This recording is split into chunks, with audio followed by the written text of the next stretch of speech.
Atos capítulo 19. Enquanto Apolo estava em Corinto, Paulo viajou pelas regiões do interior até chegar a Éfeso, no litoral, onde encontrou alguns discípulos. Ele lhes perguntou: "Vocês receberam o Espírito Santo quando creram?" "Não", responderam eles. "Nem sequer ouvimos que existe o Espírito Santo." "Então, que batismo vocês receberam?" perguntou ele. "O batismo de João", responderam. Paulo disse: "João batizava com o batismo de arrependimento, dizendo ao povo que cresce naquele que viria depois, isto é, em Jesus." Assim que ouviram isso, foram batizados em nome do Senhor Jesus. Paulo lhes impôs as mãos e o Espírito Santo veio sobre eles, e falaram em línguas e profetizaram. Eram ao todo uns 12 homens. Em seguida, Paulo foi à sinagoga e ali pregou corajosamente durante 3 meses, argumentando de modo convincente sobre o reino de Deus. Mas alguns deles se mostraram endurecidos, rejeitaram a mensagem e falaram publicamente contra o caminho. Paulo então deixou a sinagoga e levou consigo os discípulos, passando a realizar discussões diárias na escola de Tirano. Isso continuou durante os 2 anos seguintes, e gente de toda a província da Ásia, tanto judeus como gregos, ouviu a palavra do Senhor. Deus concedeu a Paulo o poder de realizar milagres extraordinários. Quando lenços ou aventais usados por ele eram colocados sobre enfermos, estes eram curados de suas doenças e deles saíam espíritos malignos. Alguns judeus viajavam pelas cidades expulsando espíritos malignos. Tentavam usar o nome do Senhor Jesus, dizendo: "Ordeno que saia em nome de Jesus", a quem Paulo anuncia. Os homens que faziam isso eram os 7 filhos de Seva, um dos principais sacerdotes. Certa ocasião, o espírito maligno respondeu: "Eu conheço Jesus e conheço Paulo, mas quem são vocês?" O homem possuído pelo espírito maligno saltou em cima deles e os atacou com tanta violência que fugiram da casa, despidos e feridos. A notícia do ocorrido se espalhou rapidamente por toda a cidade de Éfeso, tanto entre judeus como entre gregos, e sobre eles veio um temor reverente, e o nome do Senhor Jesus era engrandecido. Muitos dos que creram confessaram suas obras pecaminosas. Vários deles, que haviam praticado feitiçaria, trouxeram seus livros de encantamentos e os queimaram publicamente. O valor dos livros totalizou 50.000 moedas de prata.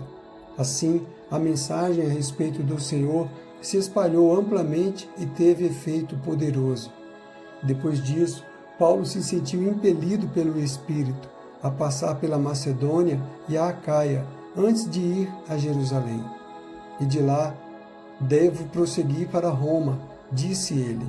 Então, enviou adiante dele à Macedônia 2 assistentes, Timóteo e Erasto, e permaneceu um pouco mais na província da Ásia. Por essa época, houve enorme tumulto em Éfeso por causa do caminho. Começou com Demétrio, ourives que fabricava modelos de prata do templo da deusa grega Ártemis e que empregava muitos artífices.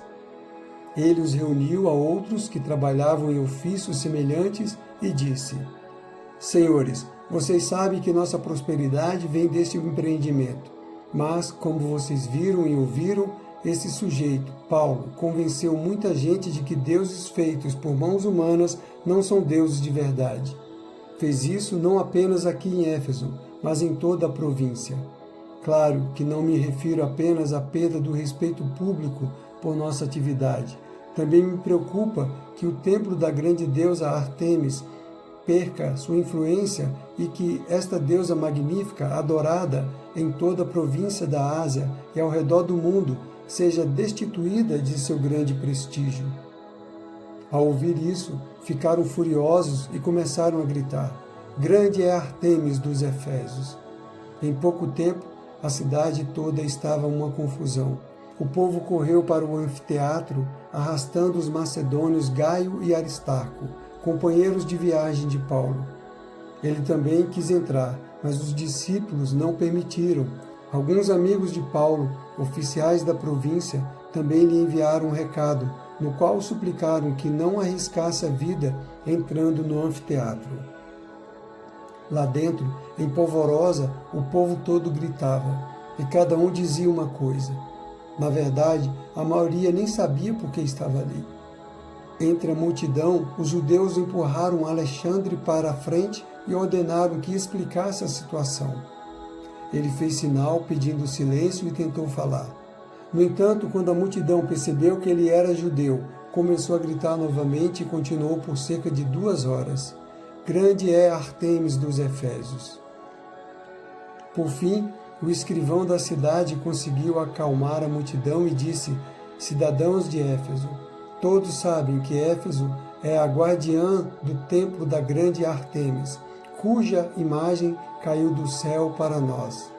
Portanto, sendo este um fato inegável, acalmem-se e não façam nada precipitadamente. Vocês trouxeram estes homens aqui, mas eles não roubaram nada do templo, nem disseram coisa alguma contra a nossa deusa. Se Demétrio e seus artífices têm alguma queixa contra eles, os tribunais estão abertos e há oficiais disponíveis para ouvir o caso, que façam acusações formais. E se há outras queixas que desejam apresentar, elas podem ser resolvidas em assembleia, conforme a lei. Corremos o perigo de ser acusados de provocar desordem, pois não há motivo para este tumulto. E se exigirem de nós uma explicação, não teremos o que dizer.